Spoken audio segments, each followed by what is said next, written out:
All right. Good afternoon, everyone. Thank you all for taking time out of your day to come and join the conversation. And I hope it will be a conversation. Feel free to raise your hand at any point if you got questions. We're a big but still intimate group.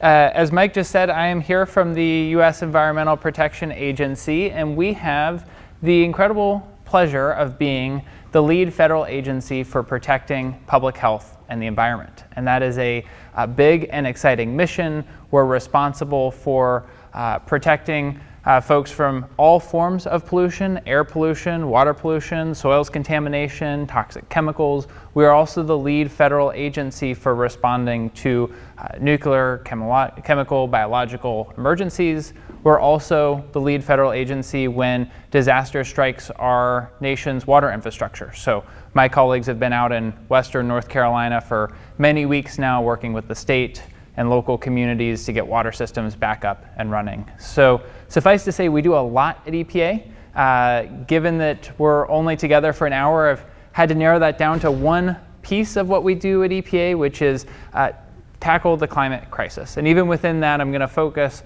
my remarks on our work to reduce greenhouse gas emissions, though we're also doing a lot of work around climate resiliency as well.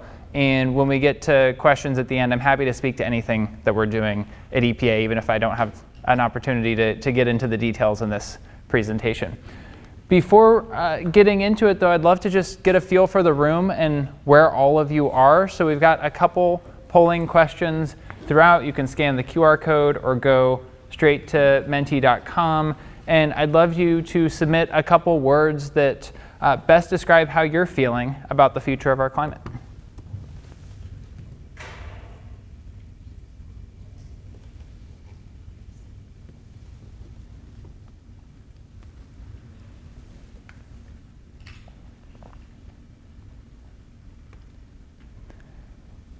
And as the responses are coming in, if any of you want to share a little bit more color about what words you submitted, would love to hear from you.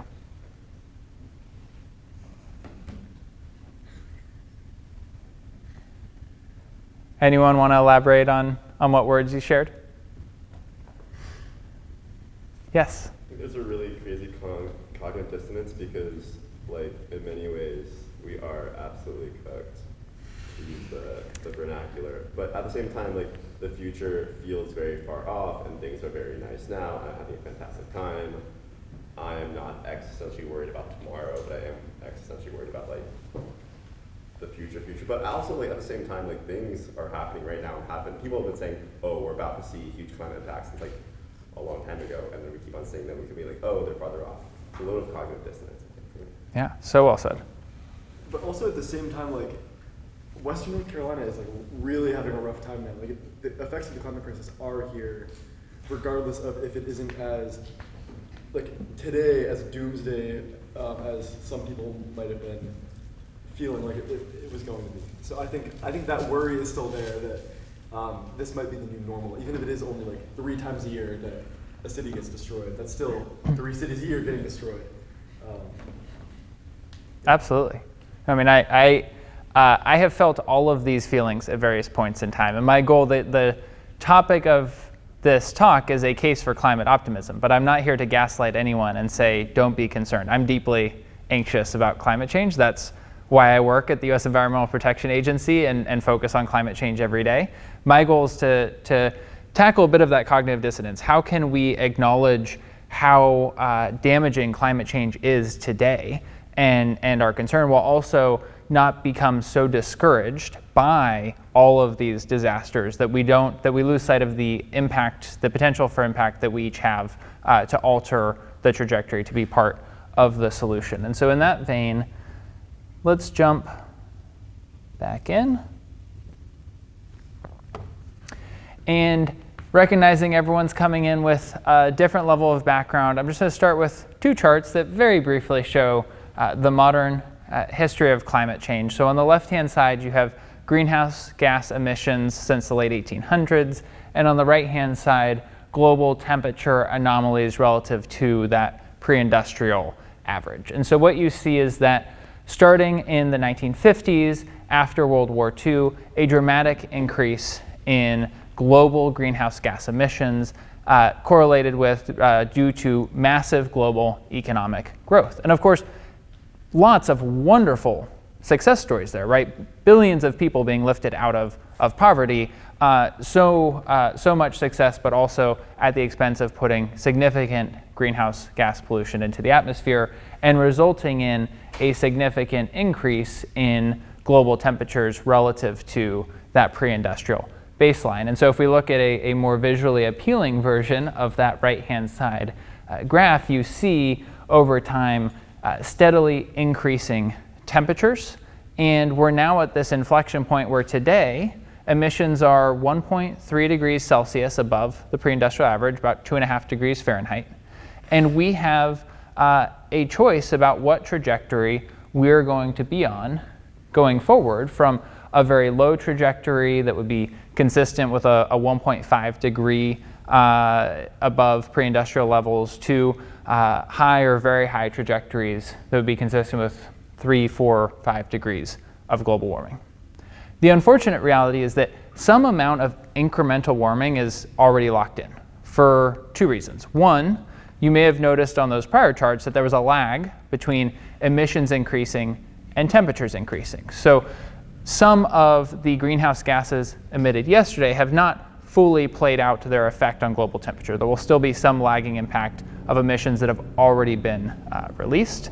And second, we're not going to turn off greenhouse gas emissions tomorrow. It's a question of how quickly can we ramp down those greenhouse gas emissions? How ambitiously, how fast can we get to a net zero global economy? I hope that you'll have two takeaways overall from this talk. One is that there is no point at which it makes sense to just give up on this fight and go home, because the choice is not between very low and very high. Our commitment at the national level and internationally is to hold global warming to 1.5 degrees. We're still very focused on that, even as we approach that threshold quickly. But if we breach 1.5 degrees, we don't say, oh, well, we failed. We keep fighting every 10th of a degree after that, because as you can see, at each incremental increase of warming, the outlook is increasingly dire. The second and more optimistic takeaway that I hope you'll have is that we are making progress. And over the last decade, we have materially downshifted from being on a high emissions trajectory to a lower emissions trajectory.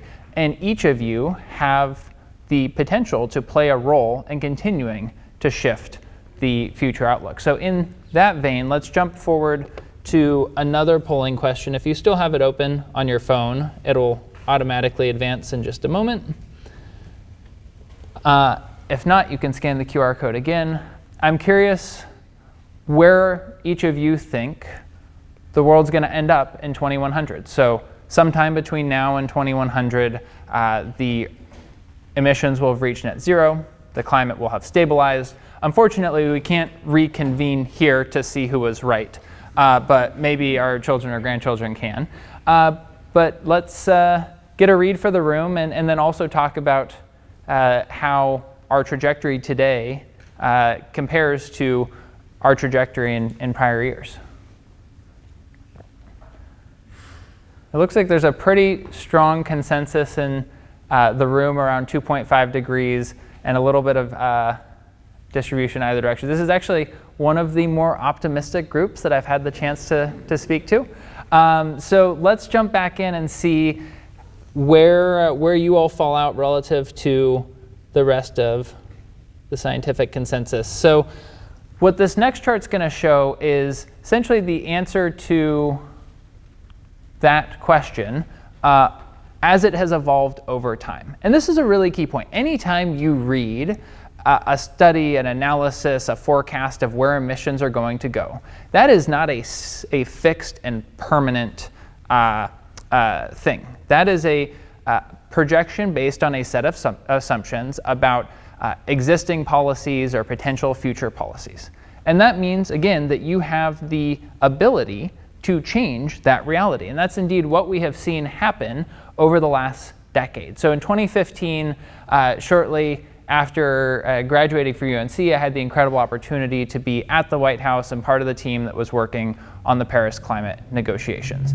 And at that time, the scientific sort of average consensus was that we were headed for about 3.5, 3.7 degrees of warming. The range of scientific projections, it's a little faint here, but basically 3 to 5 degrees. So in 2015, the scientific community, based off of extensive research around the world, agreed that we were headed towards a truly terrifying outcome. And that's why there was so much pressure headed into the Paris agreements to stick the landing on an agreement that had been so elusive for so many years. Climate change is the biggest collective action problem that has ever faced humanity. And every country wants it to be fixed, but no country wants to do more than their fair share. Many countries would like to do less than their fair share, hence the big challenge. And so for year after year, a framework to account for that kept failing, because there is no global entity that can compel countries to reduce their emissions. And so the breakthrough that we had in the lead up to the Paris agreements was instead asking every country to come with what they were willing to do, to come with what was called their nationally determined contribution, or NDC. What is the most ambitious commitment that you're willing to do? And there was a lot of bilateral negotiations and pressuring in the lead up to make sure that everyone was bringing fairly ambitious commitments to the table. And if you summed up all of those commitments, you got to about 2.7 degrees of global warming by 2100. So the optimistic way to look at that is, hey, we went from 3.7 to 2.7 roughly in one round of negotiations, but that also is still not good enough. And so headed into Paris, we did two other things. One, we knew we needed to get global agreement around an ambitious target. We may take it for granted today that 1.5 degrees is this ambitious global target, and if someone's not talking about 1.5 degrees, they're talking about 2 degrees, and no one is credibly talking about any less ambitious target than that. But that wasn't the case headed into Paris. So one objective was to get an ambitious target.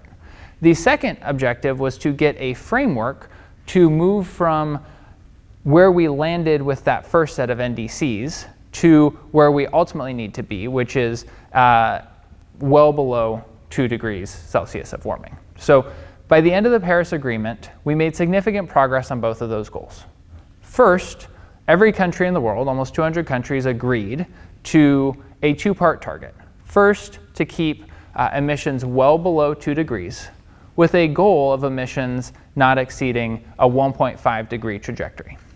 And second, we agreed on a framework where every 5 years countries would resubmit their national commitments with the expectation that every 5 years their resubmission is more ambitious than their prior commitment.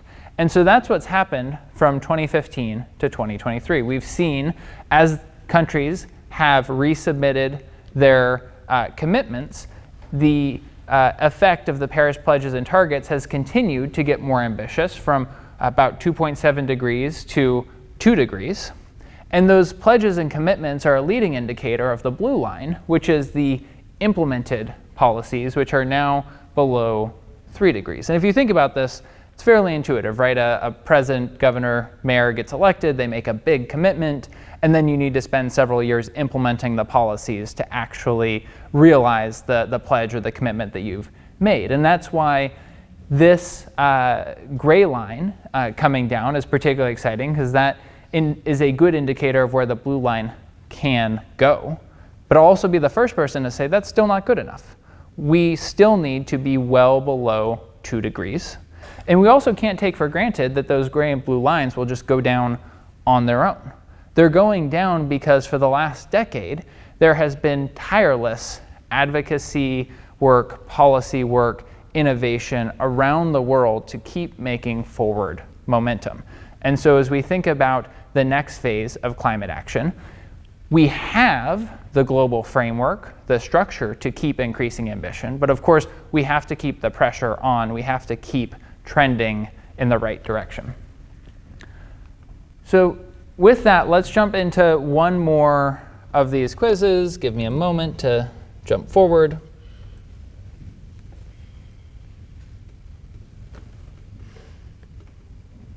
So if the last question required you to conceptualize what would happen in 2100, which admittedly requires a lot of assumptions and forward projection, this one's a little easier.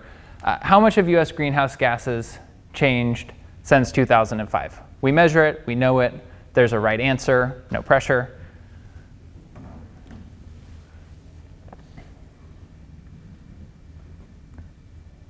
Admittedly, this question is less exciting with this group, but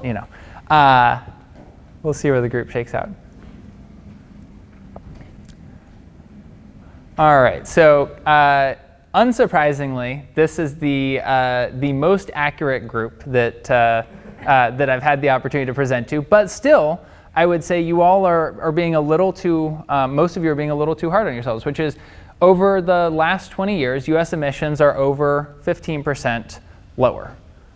So a decent number of you were still not fully recognizing how much progress we have made, and you're in really good company. I've had the opportunity to give some form of this talk at a number of universities across the country, and folks really miss that we're making progress. A lot of people think emissions are still increasing, and it can be really daunting to think, geez, how do we get to a net zero economy if emissions are still going up in my community? The answer is they're going down. They're not going down as fast as we need them to. We need to accelerate the pace of emissions decline. But it's a question of how do we accelerate a trend that is already underway, which is a fundamentally more optimistic and better place to be. And so if we look at this in a little more detail, US emissions down 15%. Some are pure industrialized companies, Japan, United Kingdom, Germany. If you're a competitive person, you might be looking at the UK and asking, what are they doing and how do we beat them? They're blessed with abundant wind resources right off of where most of their population is. And so significant build out of offshore wind has allowed them to rapidly decarbonize their electric power sector. That's why they're at almost 40% emissions decline relative to 2005. Though we just got, this is harmonized to 2022, we just saw the 2023 data. It looks like US emissions are now down 18%. So we're continuing to make progress. Also, embedded in this chart is another really exciting development. Think back to that first chart of emissions going back to the 1800s. For all of human history until recently, greenhouse gas emissions and economic growth moved in tandem. And it's only in the last few years that we have managed to decouple them. During this period of time, not only have US emissions decreased over 15%, but the US economy has doubled in size. And that's critical because we need to have an abundance agenda. We need to show a path through which both here in America and around the world, folks are confident that they can continue to increase their standard of living, improve their lives, and tackle climate change. We can't force people into a decision between the two because history shows that that will be a losing proposition for those of us who care about the environment. So this is a really, really important advancement. Now, we haven't solved it in every type of economy, but we're still making a lot of progress around the world. And keeping with that theme of steadily increasing ambition, a lot of focus is on China and when their emissions will peak and when they will start to see a decline. And their Paris commitment in 2015 was to peak emissions no later than 2030. It now appears, based off of some preliminary economic data, that their emissions may actually be peaking this year, 5 years ahead of schedule. So we still have some work to do to help extend this trajectory that advanced industrialized economies are leading on to the rest of the world. But our view on the Biden-Harris administration side is that if we can continue to bring down the cost of renewable energy, scale these technologies, we can create opportunities to help developing economies leapfrog some of their decisions about energy systems and chart a much lower carbon development trajectory than those countries that developed ahead of them. So that gets to some of the really exciting work that we're doing at the federal level right now. And another reason why I'm optimistic, admittedly, it's easy to be optimistic when you get to fund $100 billion worth of awesome stuff all around the country. But the reality is it's not just individual projects. In the aggregate, it's really accelerating the pace of decarbonization. So when President Biden took office, at the time the United States was no longer in the Paris Agreement. President Trump had withdrawn the United States. It was a bit of an interesting moment in global climate policy. The first thing that President Biden had to do before he could submit a new NDC was rejoin the Paris Agreement. But shortly thereafter, he submitted a new commitment by the United States. And that's an important point, right? He didn't just go pull President Obama's 2015 commitment out of a drawer, dust it off, and send it in. He got the team together and asked, what is the most ambitious but credible commitment that we can make? And that's how we landed on this 50 to 52% by 2030 commitment, which was certainly ambitious, though frankly a lot of independent analysts were looking at it and wondering if it was credible, asking how, with the tools available to us, we would be able to accelerate emissions reductions that quickly. So from the EPA side, we immediately set out to use all of our regulatory authorities. We've recently finalized regulations covering power plants, light-duty vehicles, heavy-duty vehicles. Our colleagues at other agencies have finalized a number of other regulations relating to climate. But it is true that those regulations alone would not have gotten us there. And that is why the president was so focused on negotiating the Bipartisan Infrastructure Law and the Inflation Reduction Act, which collectively represent the biggest investments in climate and decarbonization in not just US, but world history. Over $1 trillion in funding to help us hit that goal and also lay the foundation for us to hit the big goal, which is a net zero economy no later than 2050. We could do an entire lecture that was just nerding out about cool things happening in every sector of the economy. We don't have enough time for that, so I'm just gonna share a few exciting things underway. And if you are passionate about different technologies or sectors, I'm happy to go into more detail afterwards. So the boxes here are roughly proportional to share of US emissions. So about half of US emissions are transportation and electric power. The other half of emissions are the industrial sector, buildings, and agriculture. And through the bill, the Bipartisan Infrastructure Law, and the IRA, the Inflation Reduction Act, we're making big investments in all of these areas. We are decreasing emissions most rapidly on the left-hand side of the page. And one of the main reasons for that is where we have the technologies and the market structures and the regulations that are most mature and competitive. And so through the Inflation Reduction Act, we've been able to really put a tailwind behind EV adoption, clean energy deployment on the grid. There are a number of independent analyses that have found that our rate of decarbonization in these sectors is close to, if not approximating, what you would expect to see under a 1.5 degree emissions reduction trajectory. The right-hand side of the page, you'll often hear these referred to as hard to abate or harder to abate sectors. There's a few reasons for that. In the buildings space, we have commercially viable technologies today. You can replace your furnace with a highly efficient heat pump that will save you money. There's just a lot of friction going building by building to get folks to make those replacements, to solve some of the market failures between renters and landlords and different building codes. So a lot of friction, even if the technologies are at scale. And then industry and agriculture, lots of variability there. My colleagues at Agriculture and Department of Energy are making some really big and exciting investments that are going to measurably reduce emissions, but also that are set up to pilot, test, demonstrate the types of interventions that we could make the next set of really big investments on. To be specific on a few places that are really exciting, so in EVs, you may have seen that the Department of Transportation has the $7 billion NEVI program, the high-speed charging program. Here in North Carolina, Governor Cooper's team just put out the request for proposals for high-speed charging stations all across the state. So they went out, they identified where there are gaps across the interstates and highways in North Carolina for high-speed charging. They've taken their federal dollars. They're literally going out and paying developers to build out and plug holes in the state's high-speed charging network. In the electric power sector at EPA, we have the opportunity to implement the $7 billion Solar for All program.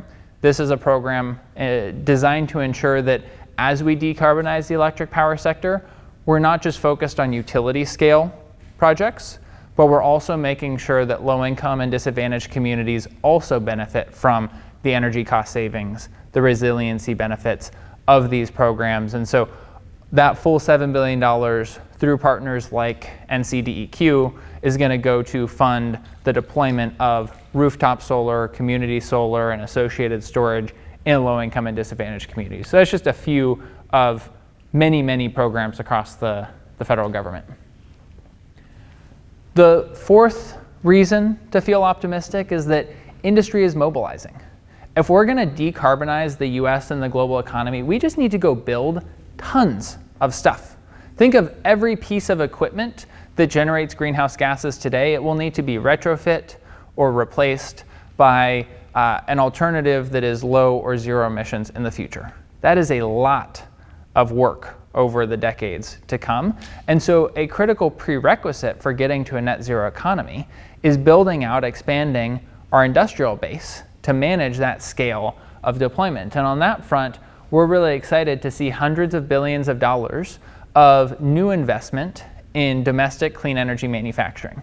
In fact, manufacturing as a share of total GDP in the US is now at the highest share it's been in decades. So we are measurably expanding the US industrial base. And we're very focused not just on accelerating decarbonization, but making sure that we do it in a way that creates good jobs, supports economic growth, and positions the United States to lead geopolitically in the next generation of energy technologies. The fifth reason for optimism is that technology has a track record of outpacing expectations. And of course, we can't just expect that technological innovation will save us and therefore we can avoid doing hard things. We need to do hard things. But every time technological advances bring down the cost of a clean energy technology or solve some vexing deployment challenge, we take this big problem of climate change and make it just a little bit more manageable. And what's exciting is that if you look historically, innovation often does outpace expert projections. Over a 20-year period of time, there were almost 3,000 expert studies on how fast solar costs would decline. And the average expert prediction was that they would fall about 3% a year. And in fact, during that period of time, solar costs fell 15% a year. So you can see this red line here is actual solar additions globally during that period of time. And the gray and black lines are the International Energy Agency's annual predictions for how much solar would get deployed. And every year, some poor soul at IEA thought that this was the year that it was going to taper. And each year they doubled down. And for those of you that are in the business of projecting energy trends, God bless you and good luck, and may you do better than this. But the point here is not even about solar costs, because yes, solar costs will eventually plateau, but there's so many technologies out there, whether we're talking about electrolyzers for green energy or new grid control devices to help us get more electrons through our transmission system, or advances in advanced geothermal energy. There are all sorts of places where there's so much innovation happening and so much potential for breakthroughs that unlock new ways of solving decarbonization challenges. Which gets to one of the last points, which is the set of challenges that we need to go out and solve in the years ahead. And as you're thinking about what challenge you want to apply yourself to next, I want to take a moment to share what we see from EPA as the big problems to go solve. One is implementing great policy. As a point of personal privilege, I put this first. It is not enough for Congress or a state legislature or a city council to pass great laws. You then need countless people at every level of government, in the social sector and the private sector, to translate great laws into tangible projects that make people's lives better, that reduce emissions. Second is building the clean economy. I mentioned a minute ago that we just need to go build tons of things. So if you're someone who's not excited about the prospect of sitting behind a desk your entire career, the good news is that companies are constantly looking for, have insatiable desire for the future leaders to build and run these factories, to construct and operate all of the clean energy systems that we're going to build. There will be no shortage of opportunities to build and operate the low and zero emission economy of the future. Third is financing the transition. If a project doesn't get funded, it doesn't get built. And we need to make sure that we're financing the full spectrum of projects, from those mega projects to local projects in a community, and making sure that every type of household has the opportunity to benefit from the energy transition. At EPA, we have billions of dollars that we're deploying to focus on community level financing and ensuring that there's equitable access to financing for the energy transition. So lots of opportunities in public, private, and quasi-public roles to finance clean energy projects. Fourth is designing new markets. There are a lot of places where energy markets today do not fully capture the value of clean energy technologies. For example, in DC, I have solar panels on my roof. I would love to also have a battery in case the power ever goes out. But batteries, even though they've gotten much, much cheaper, are still fairly expensive. And there's no way for me to monetize the services that my battery could provide to the Mid-Atlantic power grid. And so compare that to Texas, where you can, as a homeowner, give an energy company the authority to store and discharge electrons from a battery pack at home. You can earn thousands of dollars a year in Texas by monetizing your home energy storage. That is a market design choice that some states are making, other states haven't made or haven't made yet. And what's really exciting about markets is, by and large, these are not challenges that are going to get solved in Washington. These are decisions that are being made by local governments, state utility commissions, state legislatures, regional power markets. And so these are really important challenges that need to get solved all across the country. I talked about innovation a moment ago, so I won't dwell on it except to say that there's also so much opportunity, whether you stay in a research capacity at a place like Carolina or go out and work for any of the many innovative companies out there to push the boundaries of capabilities that we have to bring new capabilities to market. And then last is shaping global coalitions. The US has an amazing diplomatic corps that is constantly pushing countries around the world to increase their ambition, and they are at their strongest when we lead by example. There are incredible opportunities at the State Department, at other internationally oriented parts of the federal government to be part of that diplomatic corps. There's also countless opportunities to go abroad and help other countries solve their decarbonization challenges. As you do that, I want to emphasize that while there are lots of different places to work and tackle the challenge of climate change, there's also so many opportunities to move around throughout your career. I challenged my team to come up with one page that captured all of the different opportunities in climate. I think I almost broke them, but then they came up with this beautiful Venn diagram, and we do love Venn diagrams. So one way to think about it is there's research-oriented roles, there's private sector roles, and then there's government and public policy. But you don't have to pick one part of the Venn diagram to spend your entire life. I work with so many people at EPA who started as a field scientist or a lab scientist, decided that they wanted to move into program administration or policy development. Maybe down the road they'll go take their ideas to a private company and work to commercialize it. When I graduated Carolina, I wasn't even on this Venn diagram. I thought I was going to be an education policy person. I was somewhere over here. And it's only when I was at the White House working on education policy that I had an opportunity to move into the climate space. As a junior staffer at the White House, you don't actually have any expertise in anything. You are primarily good at staffing a senior principal and not sleeping. And so sure enough, I was pretty good at supporting my boss, and I could function on a shockingly low amount of sleep. I can no longer do that, which is why I no longer work at the White House. And when an opportunity came up to move over to the climate team to work for the gentleman who at the time was in charge of all of US climate policy, it just seemed like too good of an opportunity to pass up. And so I took that job. Then I went to the private sector and worked on strategy and for a range of electric power players, and then now I'm back at EPA. So a lot of opportunity to move around.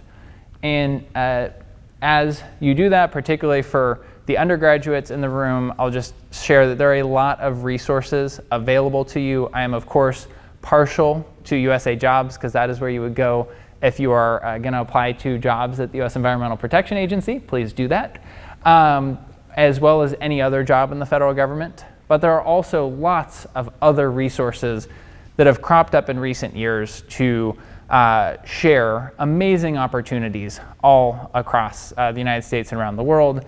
The lawyers do make me say that these logos do not imply the endorsement of the federal government towards any of these companies.